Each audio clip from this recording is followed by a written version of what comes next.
Hello नमस्कार दर्शकों, झनक सीरियल में आप सभी का स्वागत है। आज के एपिसोड में जहाँ पे हम देखते हैं कि अदालत जो होती है वो झनक को जेल में रहने का हुक्म देती है। इसकी वजह से झनक को जेल में जाना पड़ता है। एंड यह खुशखबरी सुन के तो जैसे मानो तनुजा और सुबह के चेहरे पे मुस्कान आ जाती है। लेकिन यहाँ पे बार बार झनक बोलती है इसमें मेरा कोई भी गलती नहीं है, फिर भी मुझे इस तरह से सजा क्यों। तभी यहाँ पे अदालत बोलती है कोर्ट इज़ अर्जेंट, अभी जो भी सुनवाई होगी वो कल होगी। फिलहाल आज के लिए झनक को पुलिस कस्टडी में रखा जाएगा। वो कस्टडी भी नहीं, दैट मीन्स टू दी इनको जेल में लेके जाया जाएगा। ये सुन के अर्शी को खुश होती, बोलती आखिरकार मैंने अनिरुद्ध और झनक दोनों को एक दूसरे से अलग कर दिया। ये सुन के अनिरुद्ध के जैसे होश उड़ जाते हैं। अनिरुद्ध को लगता है अभी वो क्या करेगा। उसके बाद यहाँ पे पुलिस इंस्पेक्टर रॉय बोलता है झनक को चलिए अभी आप हमारे साथ चलेंगी। उसके बाद यहाँ पे झनक के मानो जैसे पैरों तले जमीन खिसक जाती है और उसका ज़िंदगी हमेशा के लिए बर्बाद होने की कगार पे आ जाता है। वो जो गलती उसने की नहीं, उसकी वजह से उसको एक लंबी भरपाई करनी पड़ रही है। और यह देख के अनिरुद्ध जो होता है वो पुलिस कमिश्नर से बोलता है कि सर ये क्या है, आपने बोला था झनक को बचा लेंगे, ये सब क्या हो रहा है। तभी वो बोलते हैं कि एक दिन जेल जाने से कुछ नहीं होता और इसमें हम कुछ नहीं कर सकते, कोर्ट का फैसला है अनिरुद्ध, हमें मानना पड़ेगा और प्लीज़ काम डाउन, तुम्हें ये सब सोच के करना पड़ेगा। तभी वो बोलता है लालोन कुछ जल्दी से करो, मैं झनक को ऐसे नहीं देख सकता। तभी यहाँ पे तनुजा शुभ बाहर निकलते हुए देखते हैं कि कैसे अनिरुद्ध झनक के पीछे दौड़ के जा रहा होता है। लालोन तभी यहाँ पे जो होता है वो फ़ोन लगाता है। वो सोचता है कि क्यों एक बार अप्पू को इन्फॉर्म कर देता हूँ, क्योंकि अप्पू बिना वजह के बहुत ही चिंता कर रहे होगे। तभी यहाँ पे लालन जो था काजल को फ़ोन करता है और वह अप्पू को देती है और वो बोलता है कि झनक को पुलिस लेके गई, हवालात में कस्टडी में ले लिया है, हम लोग झनक को नहीं छोड़ा पाए। बट तभी यहाँ पे अप्पू एकदम से रोने लगती है, बोलती है क्या बोल रहे हो लालन। बोलता है बट इसमें कोई चिंता करने की बात नहीं, कल फिर से अदालत ने फैसला किया कल तक का टाइम में हम एक अच्छा वकील हायर कर सकते हैं और कर सकते हैं। तभी भी यहाँ पे अप्पू बहुत रोने लगती है और यहाँ पे लालन बोलता है मैं फ़ोन रख रहा हूँ काजल दीदी, तुम अप्पू को संभालो। काजल बोलती है हाँ हाँ मैं संभालती हूँ। तभी हम देखते हैं यहाँ पे अनिरुद्ध जो होता है वो बहुत ही तेज़ी से मानो चिल्ला रहा होता है और रो रहा होता है। तभी वहाँ पे लालन आता है, बोलता है कि अनीता आप ऐसे नहीं कर सकते हो, आपको काम डाउन रहना पड़ेगा। अब अभी ये सब अंतिम फैसला नहीं आया है, आपको पता है ना, अभी आप और झनक के लिए लड़ सकते हो। तभी यहाँ पे अनिरुद्ध बोलता है हम लोग झनक के लिए कुछ नहीं कर सकते, देखा ना जो गलती की नहीं उसके लिए झनक को 5 दिन जेल में रहना पड़ा, उसके बाद फिर झनक को अल्टीमेट जेल ही जाना पड़ा है ना। उन कैदियों के साथ रहना पड़ेगा। झनक पता नहीं कैसे रहेगी, जो गलती की नहीं उसने वो रहेगी। मैं ये सब नहीं सोच सकता हूँ, मेरे से नहीं हो रहा है, मैं झनक को छुड़वाने जा रहा हूँ, बात खत्म, मैं झनक के पीछे पीछे जा रहा हूँ। तभी यहाँ पे लालन बोलता है इतना आसान नहीं है अनीता, आपको समझना पड़ेगा, हमें झनक के लिए एक अच्छा वकील ढूंढना पड़ेगा, जो कि अभी करना पड़ेगा। हम ऐसा नहीं कर सकते। अनिरुद्ध बोलता है तुम क्या चाहते हो, मैं झनक को ऐसे ही छोड़ दूँ उन पुलिस वालों के साथ, तुम्हें समझ में भी आता है झनक कैसे रहेगी वहाँ पर, क्या करेगी, जो झनक ने गलती ही नहीं की है। मैं मानता हूँ मेरा बच्चा, लेकिन मुझे पता है कि झनक की कोई गलती नहीं थी वहाँ पर, फिर भी झनक यह सब सिर्फ और सिर्फ अर्शी की वजह से हो रहा है। अर्शी अपनी ईगो की वजह से झनक कैसे कैसे जेल में भेज सकती है। तभी यहाँ पे अनिरुद्ध जा रहा था, हम पे शुभ हो जाता है, अनिरुद्ध का हाथ पकड़ लेता है, बोलता है अनिरुद्ध बस करो, मैं हमारी इज्जत मिट्टी में मिलाना तुम बंद करो, यहाँ सबके सामने खड़े होकर सीन क्रिएट करना बंद करो। अनिरुद्ध बोलता है अच्छा मैं सीन क्रिएट कर रहा हूँ या आप लोग, और वैसे भी मुझे डर नहीं लगता, अगर सीन क्रिएट हो रहा है तो होने दीजिए।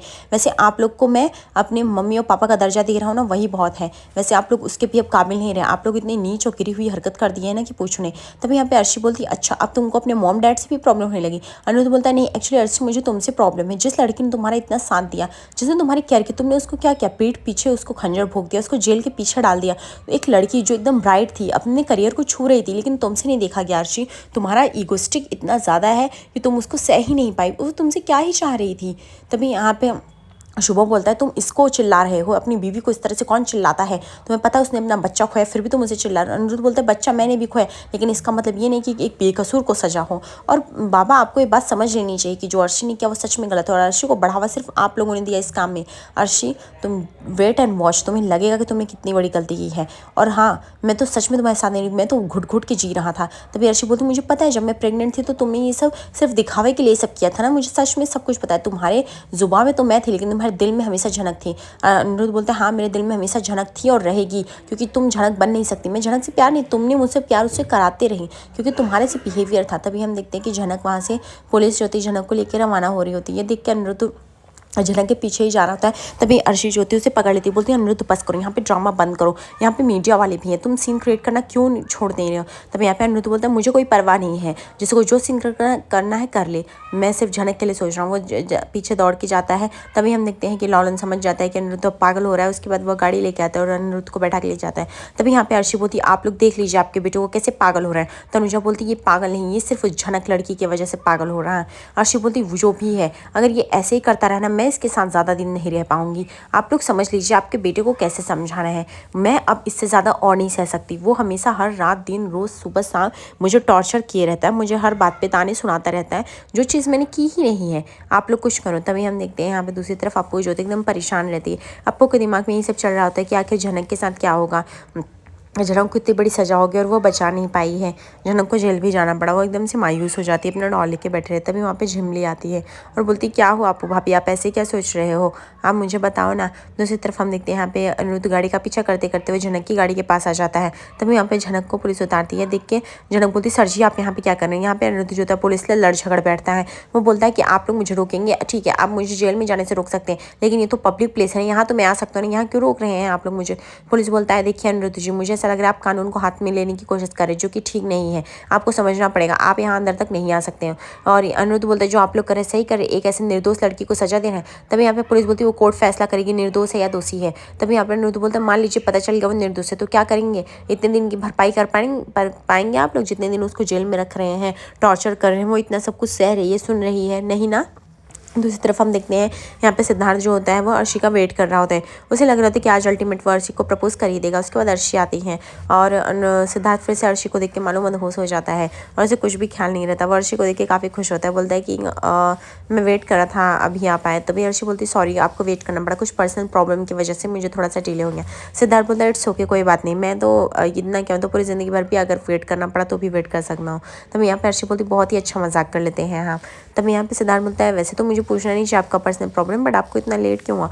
एंड वो सब छोड़िए, मैंने आपके प्रेजेंटेशन को दे दिया, अप्रूवल आ जाएगा, कुछ दिनों में सैलरी और पैसा भी आ जाएगा आपके अकाउंट में, सो डोंट वरी। होगी अर्शी बोली ये सब इतना जल्दी हो रहा है, मुझे समझ में नहीं आ रहा मैं आपका शुक्रिया अदा कैसे कर पा रही हूँ।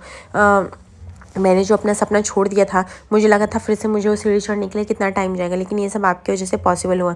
मैं फिर से अपने सपने देख पा रही हूँ बिकॉज ऑफ यू। अगर आप नहीं होते तो मैं ये सब कर नहीं पाते। सिद्धार्थ बोलता है वो कम ऑन अर्शी, तुम्हारी मुस्कान है, तुम्हारा डांस है, तुम्हारा टैलेंट ही इतना सब कुछ काफ़ी है, उसमें मुझे करने की ज़रूरत है। इनफैक्ट मेरी जगह कोई और स्पॉन्सर होता वो भी तुम्हें ही तारीफ़ करता, तुम्हें ही अप्रोच करता है ये सब चीज़ों के लिए। इवन डेफिनेटली तुम उन सब चीज़ों के लिए काफ़ी टैलेंटेड हो अर्शी।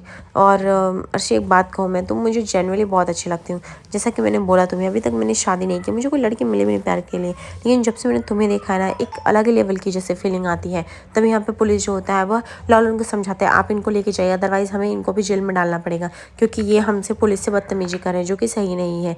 तभी यहाँ पे लॉलन बोलता है कि हाँ मैं समझाता हूँ इनको। पुलिस बोलता है और रही बात इनकी तो ये निर्दोष है कि दोषी है वो सब हम नहीं। तभी अनिरुद्ध बोलता है कि आप ऐसा नहीं कर सकते, मुझे भी जेल में ले चलिए, क्या करेंगे डाल देंगे, मैं बदतमीजी कर रहा हूँ तो नहीं ले चलिए ना, आप लोग को आता ही क्या है। इस आप लोग फटाफट जाके कोर्ट जुरिडिक्शन से अप्रूवल लेके आ गए, चार्जशीट फाइल कर दिया, मेरा भी फटाफट कर दीजिए ना। एक पीछे औरत के आते हुए गाड़ी के मैंने ऐसा कर दिया। तभी यहाँ पे जनक बोलती सर जी आप क्या कर रहे हैं, लॉलन भैया इनको लेके जाइए, सर जी प्लीज़ आप चले जाइए यहाँ से, मैं बोल रही हूँ ना आपको सर जी मैं आपके आगे हाथ जोड़ती हूँ, प्लीज़ चले जाइए, लॉलन इनको लेके जाइए ना। तो मैं अनुरोध बोलता नहीं जनक हमेशा तुम्हारी बात मानी, अब नहीं मानूंगा, तुम्हें अच्छे से पता है कि मैं तुम्हें इस हालत में नहीं छोड़ सकता, हर बार छोड़ा है कुछ ना कुछ देखा है, लेकिन मैं अभी तुमको वापस से ऐसे हालत में नहीं छोड़ना चाहता हूँ, दैट्स फाइनल। तब यहाँ पे जनक बोलती नहीं सर जी आप ऐसा नहीं कर सकते, आपको घर जाना होगा, आप जाए भी हम कुछ नहीं कर सकते, मेरी सजा यही है कोर्ट के चक्कर काटना, मैं यही करूँगी। तब यहाँ पे अर्शी बोलती है come on let's go, anyways अभी मेरे कुछ पर्सनल प्रॉब्लम है जो कि मैं आपसे शेयर भी नहीं कर पाऊँगी, मेरे पर्सनल प्रॉब्लम की वजह से यू नो ना मेरा हस्बैंड अभी वो मेरे पे थोड़ा भी ध्यान नहीं दिया। इतने सालों बाद किसी ने मुझसे पूछा है कि आज तुम कैसी हो, ये सुन के मुझे बहुत ही अच्छा लग रहा है, काफ़ी मैं इमोशनल। इवन मेरे पति को भी इसकी फ़िक्र नहीं, वो तो एक लड़की के पीछे पागल जो कि मेरी बहन है, उससे अफेयर, उसको तो मेरे बारे में भी नहीं। हाँ इवन जब मैं प्रेग्नेंट थी तो उसका साथ केयर था, एंड अभी बच्चा होने के बाद भी यार हमारा बच्चा भी नहीं रहा तो अभी उसका कुछ भी केयर मेरे ऊपर नहीं रहा है। तब यहाँ पे सिद्धार्थ बोलता है इवन आप कुछ ऑर्डर करना चाहेंगे, तभी यहाँ पे अर्शी बोलती है हाँ सूप लेना चाहूँगी, उसके बाद वो ऑर्डर हो जाता है। तभी यहाँ पे सिद्धार्थ बोलता है कम ऑन अर्शी, मुझे नहीं लगता, आई थिंक वो कोई नसीब ही होगा जो तुमको इस तरह से प्रायोरिटी ना दे रहा हो। इवन मैं तो तुम्हारे पूरे एक बार तुम मेरा हाथ थाम लो अर्शी, मैं तुम्हें पूरी ज़िंदगी भर खुश रखूँगा, तुम्हें हर सारी वो चीज़ दूंगा। और वह हाथ टच करने लगता है सिद्धार्थ अर्शी का। दूसरी तरफ पुलिस जो होता है वो वार्न करता है। तब यहाँ पे लॉलन बोलता है ठीक है हम जाएंगे, वकील लेके आएंगे, झनक तुम चिंता मत करो, तुम जल्द से जल्द बाहर हो जाओगे और अनिदा को मैं संभाल लूँगा, बस तुम आराम से रहना, तुम ज़्यादा चिंता मत करना। उसके बाद पुलिस जो होती है वो झनक को घसीटते वहाँ से लेके जाती है, जहाँ पे अनिरुद्ध भी पागल हो जाता है झनक को ऐसे कंडीशन में देख के। लेकिन यहाँ पे लॉलन जो होता है वो अनिरुद्ध को समझाता है, वो काम डाउन होने को कहता है, बोलता है अगर आपको झनक को छुड़ाना ही है ना तो आपको पहले चलना पड़ेगा वो अच्छा वकील ढूंढने के लिए, यहाँ पे खड़े खड़े टाइम पास मत करिए, चलिए अनिदा खुश करना है। तो उसके बाद हम देखते हैं झनक को यहाँ पे कारावास में लेके आ जाते हैं, जहाँ पे पुलिस भी उससे अच्छे से बिहेव नहीं कर रही होती है, झनक को एक गंदे उससे ट्रीट कर रही थी। झनक भी एकदम पूरी तरह से सदमे में चली जाती है। अर्शी बताती है कि वो किसी पे अब इजीली ट्रस्ट नहीं कर सकती, ऑलरेडी उसका ट्रस्ट टूट गया और प्यार से तो उसका भरोसा ही उठ गया। जैसे प्यार किया उसने दगाबाज कर दिया। पहले तो मुझसे प्यार भी करता था, लेकिन जब उस वो लड़की की एंट्री तब नहीं। तो प्लीज़ सिद्धार्थ, मुझे अभी इन सब पे कोई भी यकीन नहीं रहा, लेकिन हाँ तुम मेरे एक अच्छे दोस्त बन सकते हो, लेकिन इससे ज़्यादा नहीं। मैं प्यार व्यार तक नहीं सोच सकती हूँ और मैं उसको इतनी आसानी से भी नहीं छोड़ सकती हूँ। सिद्धार्थ बोलता है क्यों, तुम्हारी लाइफ इससे ईजी हो जाएगी। अर्शी बोलती नहीं, मेरी लाइफ नहीं, उसके लिए एक ब्लेसिंग मिल जाएगा अगर मैंने उसको लाइफ छोड़ दिया। बिल्कुल नहीं। एनीवे सिद्धार्थ, तुम मेरे लाइफ के प्रॉब्लम के बारे में नहीं जानते हो।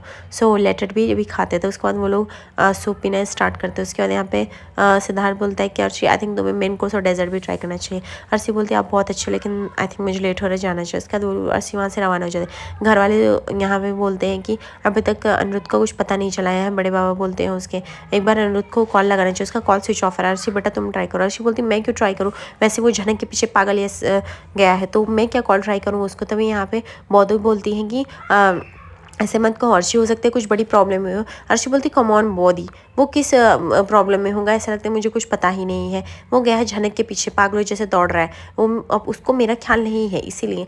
एंड मैं क्यों उसको कॉल करूँ, उसको खुद फिक्र होता आ जाएगा। तभी यहाँ पे मीनू बोलती है ऐसे क्यों बोल रही हो अर्शी।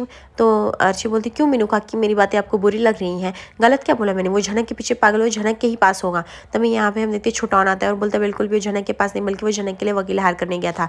एंड फिर उसके बाद उसका फ़ोन मुझसे बोला भी था वो आ जाएगा, फ़ोन स्विच ऑफ हो गया एंड उसको झनक के पास कैसे रहने देंगे। अर्शी कम ऑन यार, तुम क्या बोलती हो, कुछ तो लॉजिकल बोला करो। अर्शी बोलती मुझे अब लॉजिक और इलॉजिकल कुछ भी बातें नहीं समझ में आती, उसको जहाँ भी होना होगा होएगा, मुझे उससे कोई फ़र्क नहीं पड़ता। ऐसे कह के चली जाती। दूसरी तरफ हम देखते हैं यहाँ पे कोर्ट जेल के बाहर जो होता है अनिरुद्ध गाड़ी पार्क करके खड़ा रहता है। तभी वहाँ पे लॉलन आता है। लॉलन बोलता है बस करिए अनिदा, घर पे चलना चाहिए, बहुत लेट हो चुकी है, आप कब तक यहाँ पे खड़े रहेंगे, हमें सुबह तक कोर्ट में भी पेश होना है ना। और वो लोग झनक को आपके सामने ले जाएंगे, आप क्या कर लेंगे। अनिरुद्ध बोलता है मैं झनक के पीछे पीछे जाऊंगा और क्या कर लूँगा। लॉलन बोलता है ये कोई सही फैसला नहीं है, आई थिंक आपको चलना चाहिए। अनिरुद्ध बोलता है वो जेल में है, पता नहीं वो खाई भी होगी पी भी होगी, कैसे होगी, तुम बोल रहे हो मुझे चलने के लिए, सोने के लिए, आराम करने के लिए, तुम्हें पता है झनक कितनी तकलीफों से गुजर रही है, मैं अब ये नहीं कर सकता। लॉलन आई थिंक आपको जाना चाहिए, अप्पू दीदी की ऑलरेडी हालत नहीं सही है और वो हमेशा वो आपको चाहिए रहती है, इसलिए प्लीज़ आप जाइए, मैं यहाँ पे संभाल लूँगा। तब यहाँ पे लॉलन बोलता है क्या तुमने मुझे इतना ही समझा नहीं था कि मैं यहीं तक काम दूंगा। झनक मेरी भी बहन जैसी है, मैं भी उसको समझता हूँ, मैं भी उससे प्यार करता हूँ, हमारे घर की बेटी जैसी, इसलिए हमें भी फिक्र है। लेकिन मैं ये कह रहा हूँ निदा, अगर घर नहीं चलेंगे, अच्छे दिमाग से सोचेंगे नहीं तो हम झनक को यहाँ से बाहर नहीं निकाल सकेंगे। पागलों जैसी अगर बुद्धि लगाएंगे और पागलों जैसा सोचेंगे तो कुछ नहीं कर पाएंगे। आप बात को क्यों नहीं समझ रहे हो। अभी हमारा टाइम यहाँ पे खड़ा होने का नहीं है, बल्कि कुछ कर दिखाने, कुछ सोचने का है। आज रात के एपिसोड में देखेंगे जहाँ पे झनक को जेल के अंदर डाल दिया जाता है, जहाँ पे 2-3 औरतें होती हैं जो झनक को काफ़ी छिड़ रही होती हैं और वो झनक को बोलती है डांस करने के लिए, जहाँ पे झनक काफ़ी स्ट्रेस्ड हो जाती है, सोचती मैं कैसे करूँ। तभी यहाँ पे देखते हैं अनिरुद्ध जो होता है वो बाहर खड़ा होकर गाना गाता है और जहाँ पे झनक समझ जाती है उस गाने के इशारे को और झनक जो होती है वो नाचने लगती है। बाद में अनिरुद्ध पूरी तरह से टूट जाता है और वो रोने लगता है। उसे लगता है कि आज झनक के साथ जो भी हो रहा है उसका कहीं ना कहीं कसूरवार वही है, इसलिए आज झनक को इतना सब कुछ सहना पड़ रहा है। और देखते हैं आज के एपिसोड में क्या होने वाला है, क्या झनक और अनिरुद्ध की ज़िंदगी में एक नया मोड़ आएगा। आगे एपिसोड पे से बने रहिए दर्शकों, लाइक और सब्सक्राइब करें फॉर मोर अपडेट्स। धन्यवाद।